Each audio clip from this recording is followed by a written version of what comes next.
सतगुरुदेव की जय। सर्वसंगत से प्रार्थना है, सत्संग प्रारंभ हो रहा है। कृपया सत्संग स्थल पर शांतिपूर्वक विराजमान होकर के श्रद्धा से सत्संग सुने। परमेश्वर की प्यारी आत्माओं से पुनर्निवेदन है,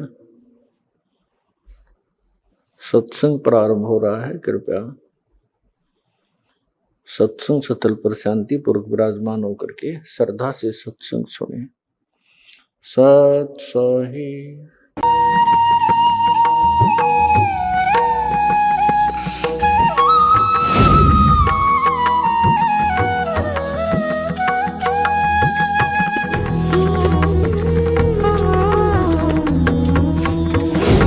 हमने यहाँ आकर के 36 खत्म कर लिए। कैसे कर लिए? कभी हम शिव की पूजा करते हैं, उसको मालिक मान बैठते हैं। कभी हम गणेश को मालिक मान बैठते हैं। कभी हम विष्णु जी को, कभी हम अन्य देवी देवताओं या गांव के किसी भैरव भूत बेतालों को।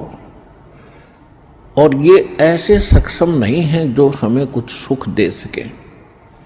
ये ना हमें दुख दे सकते, ना ये हमें सुख दे सकते, क्योंकि ये केवल हमें किया कर्म ही देते हैं। और पूर्ण परमात्मा सत्य पुरुष कबीर देव, कबीर साहिब, ये हमारे सभी संकटों का निवारण करते हैं। ये सक्षम हैं। हमारे जीवन में आने वाले यानी प्रारब्ध में, किस्मत में किसी भी प्रकार का कोई संकट है, उसका ये निवारण सहज में कर देते हैं। ये कब करते हैं? जब हमारी आस्था 100% कबीर परमेश्वर में हो जाएगी और अन्य किसी भी देव से हम कोई भी वस्तु की डिमांड स्वप्न में भी नहीं करेंगे। किसी भी प्रकार का कोई संकट है तो अपने परमात्मा कबीर जी से ही हम अर्जी लगाएंगे हृदय से। कुछ समय के बाद आपका स्वभाव बन जाएगा इस ज्ञान और समाधान और इस भक्ति के कारण कि आप पर कुछ भी आपत्ति आवेगी, आप केवल हे बंदी छोड़, हे परमपिता परमात्मा कबीर साहिब, आपके मुख से यही निकलेगा। तो उस समय परमात्मा आपके साथ हो लिया। फिर उस आत्मा के जीवन सफर में कोई भी संकट, सफर के अंदर कांटे होते हैं रास्ते में, तो हमारे जीवन सफर में कोई भी कर्म, पाप कर्म रूपी कांटा होगा तो वो परमात्मा ऐसे बुहार देगा जैसे पति भरता जमी पर जो जो धर है पाँव, समर्थ झाड़ू देते है ना काटा लग जावे। उस समर्थ को भूल कर हम परमात्मा से दूर होकर संसारिक लोगों से, संसारिक इन अधिकारियों से और इस 3 लोक के भगवान देवों से, हम इनसे अपना संकट निवारण की इच्छा करते रहे। ये हमारी अध्यात्म ज्ञान की जो कमी थी, त्रुटि थी।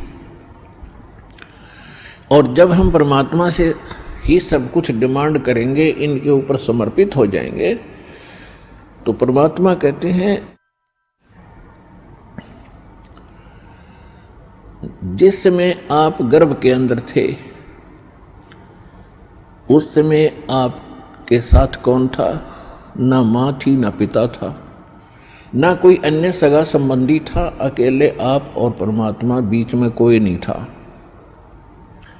उस समय आप सीधी पुकार कर रहे थे, हे परमात्मा मुझे इस नरक से निकाल दे। माँ के गर्भ में बहुत पीड़ा होती है। उस पीड़ा को हम बाहर आने से भूल जाते हैं, क्योंकि त्रिगुण में माया, इन 3 गुणों के प्रभाव से हम बहुत ज़्यादा प्रभावित होकर के अचेत हो जाते हैं। वो पिछली सब शुद्ध बुद्ध समाप्त हो जाती है। और परमात्मा आप कितना साक्षी है कि अंदर माँ के पेट में आपको उसने पाला, माँ के गर्भ से बाहर आने से पहले आपकी कैसी व्यवस्था कर दी, वो कितना चिंता करता है आपकी। दांत नहीं थे तो माँ के स्तन में दूध भेज दिया, और उससे पहले एक टोपा दूध नहीं था माँ के स्तन में। जो परमात्मा इतना भविष्य की आपकी चिंता करता है, और बाहर आकर के आप स्वयं इतने इंटेलिजेंट बन गए, चतुर बन जाते हो, धनी बनने के लिए, अपनी सुरक्षा करने के लिए, अपने को सुखी बनाने के लिए लोगों को लूटते हो, रिश्वत लेते हो, चोरी करते हो, डाके मारते हो। आप भगवान के विधान को भूल गए, आपको याद नहीं है। जो परमात्मा आपकी इतनी केयर टेक करता है, इतनी देखभाल पहले से चिंतित है, तो अब कौन सा वो दूर है आपसे। आपको केवल प्रारब्ध तो मिलेगा ही मिलेगा जो आपकी किस्मत में लिखा है, उसको तो उसको भी मिलेगा जो भक्ति नहीं करते। लेकिन भक्ति करने का उद्देश्य मूल यही होता है, आत्म कल्याण हो, और इस जीवन में हमारा कोई पाप कर्म हो, कोई कष्ट आना हो, उसका भी निवारण हो। तो उसका निवारण तो एक ही से हो सकता है, उस परम पिता परमात्मा पूर्ण ब्रह्म से। अन्य भगवान, अन्य ये देव वो संकट निवारण नहीं कर सकते। पाप के हमारे किस्मत में लिखे हुए कर्म को वो नहीं समाप्त कर सकते, वो भोगना ही पड़ता है। केवल कबीर देव, कबीर साहब, ये हमारे इन पाप का नाश कर सकता है, हमारे जीवन को सुखी कर सकता है। तो क्या बताते हैं, उस समर्थ की रीझ छुपाई, अब कुल कुटुंब से राता, गर्भ के अंदर बचन भरे थे, कहाँ गई वो बात। अब देखो परमात्मा फिर आकर हमें सचेत करते हैं, क्योंकि काल ने तो हमारे ऊपर पर्दा डाल दिया, बुद्धि पर पत्थर गेर दिए। माँ के गर्भ से बाहर आते ही हम सब कुछ भूल गए, नए सिरे से पढ़ाई जाती है। ये तेरा चाचा, ये तेरी चाची, ये तेरी माँ, ये तेरे पिता, मामा, ये बुआ, और कै ख गड़े, ये नए सिरे से पढ़ाई जाते हैं। हम इतने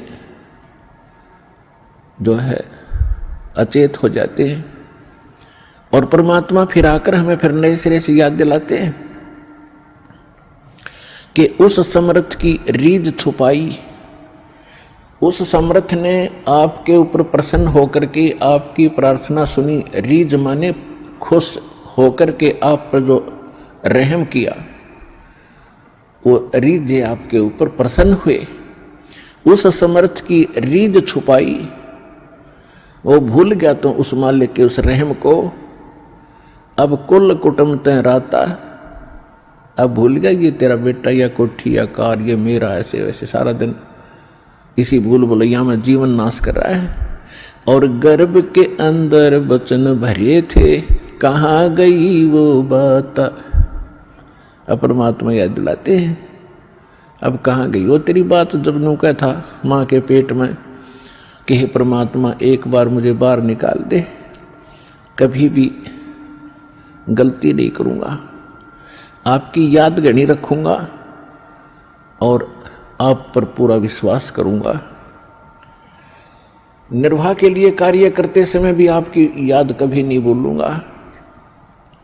और अब हम क्या करते हैं, केवल सांसारिक इन कार्यों में सारा जीवन लगाते हैं। भगवान की याद तो कभी कोई चर्चा करता तभी आती है, ना तो स्वप्न में भी ना आती है हमारे को। तो उसके लिए क्या बताते हैं कि वो परमात्मा जब आपको माँ के गर्भ में भी सुरक्षित रखता है, आपके बाहर आने से पहले आपके आहार के लिए माँ के स्तन में दूध भेजता है, तो आगे आने वाले जीवन में जो तूने जैसा किया है उसमें क्या वो कमी करेगा। तो इस आधार से भी हमने उन बुराइयों से हट जाना चाहिए जो हम स्वयं धनी बनना चाहते हैं। चोर मिलावट करके, झूठ बोल के, चोरी करके हम इस तरह जो धनी बनना चाहते हैं, रिश्वत लेकर, तो ये हमारी भूल है। ये पैसा ऐसे एकत्रित किया हुआ आपके पास नहीं रहे। परमात्मा आप पर रहम करेगा और उसकी भक्ति सत्य करोगे तो जो प्रारब्ध है वो तो आपका मिलेगा, लेकिन उस प्रारब्ध के अंदर जो कांटे हैं कर्म के वो नहीं दुख देंगे, और फिर प्रारब्ध से अधिक भी देगा, क्योंकि परमात्मा के पास वो समर्थ है, उनके पास एक वीटो पावर है, वो केवल कबीर साहब के पास है। जैसी आपकी श्रद्धा और लगन देखेगा, विश्वास और दृढ़ता देखेंगे, तो आपको किस्मत से अधिक भी देंगे, अच्छा भी देंगे, और आपके पाप रूपी कर्मों के कांटों को भी वो पहले ही निकाल देंगे। आप तक तो आने भी नहीं देंगे। वो जब आप पर समर्पित हो जाओगे उनके ऊपर कैसे समर्पित होंगे, और फिर वो कैसे करेगा। जो पति भरता पति से राती, आन पुरुष नहीं भावे, बसे पी हर में सुरत प्रीतम में, ऐसे जान लगावे। कि जैसे पतिव्रता अपने पति से ही लीन रहती है, आन पुरुष अन्य पुरुष नहीं भावे, उसके मन में स्वप्न में भी नहीं आता अन्य पुरुष के प्रति कोई भी कुविचार।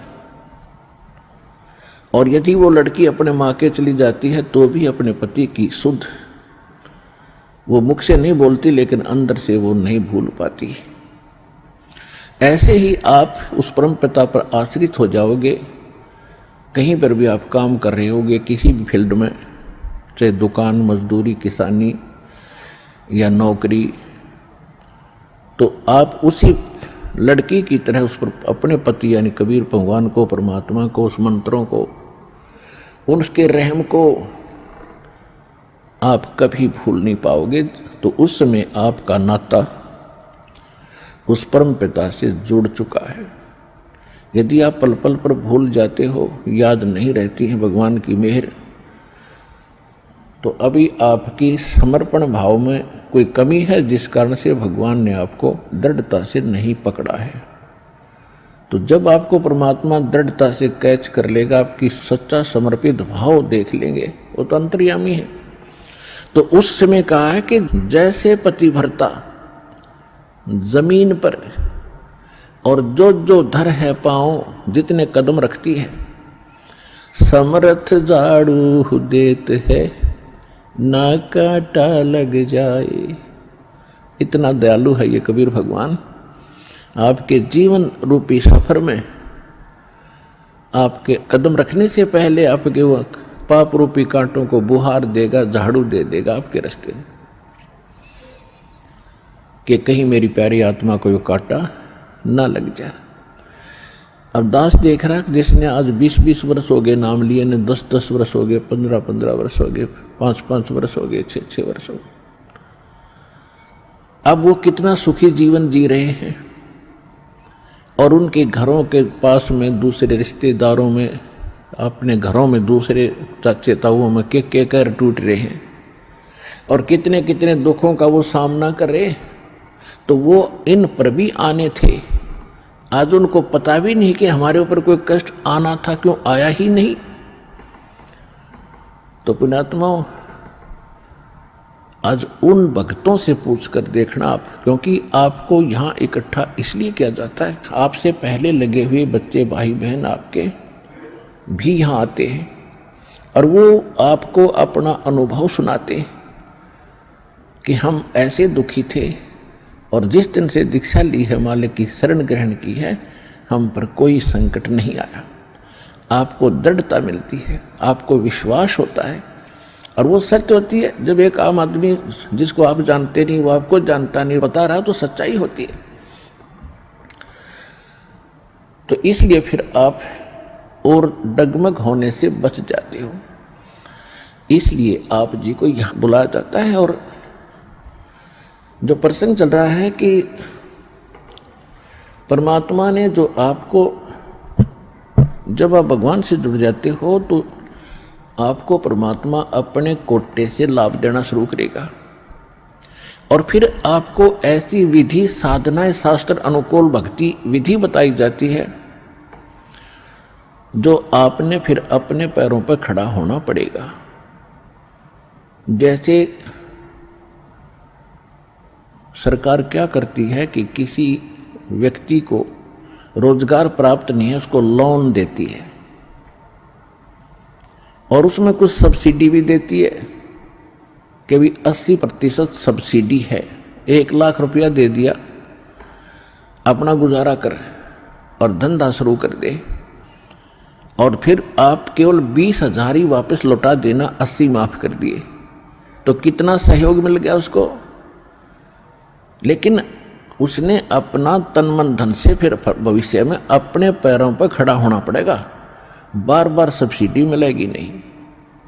इसी प्रकार यहाँ आने वाले को परमात्मा अपने कोटे से राहत देनी शुरू करता है और फिर विधि बताता है कि ये कमाई कर और अपने पैरों पर खड़ा हो जाए, भाग्य भक्ति तू कर, ऐसे दान धर्म कर, फिर तेरा गुजारा यानी तेरी भक्ति कमाई बढ़िया हो जाएगी, तेरा अच्छा काम चलेगा, तभी सफलता होगी। क्योंकि आपके भाग्य में सुख नहीं था, संकट थे, इसलिए तो आप पर कहर टूटे, दुख हुए। अब यहाँ आओगे आपको सुख मिलेगा, गारंटेड मिलेगा, आपकी आयु भी बढ़ाई जाएगी। परमात्मा कबीर साहब सक्षम है। लेकिन आप हृदय से चाहोगे, ऊपरले मन से आओगे तो उतना ही लाभ मिलेगा। आप हृदय से चाहोगे और समर्पित हो जाओगे परमात्मा से अतिरिक्त, इस कबीर साहब से अतिरिक्त कोई और इष्ट में आप स्वप्न में भी ध्यान नहीं लगाओगे, तब ये परमात्मा आपका हाथ पकड़ेगा। और समर्थ जब हाथ पकड़ लेता वो छोड़ता नहीं। तो इसलिए आप जी यहाँ आने से पहले इस ज्ञान को समझें और हमारे मूल उद्देश्य को समझें कि हम क्या बताना चाहते हैं। हम केवल यहाँ संकट निवारण और रोग निवारण के लिए नहीं बैठा दास, ये तो एक्स्ट्रा देते हैं आपको, ये तो आपको रूंगे में देते हैं, रूंगे में, ये सौदे में नहीं हमारे में। हमारे सौदे में तो केवल जन्म और मरण के इस कहर को समाप्त करने का ये हमारा उद्देश्य है।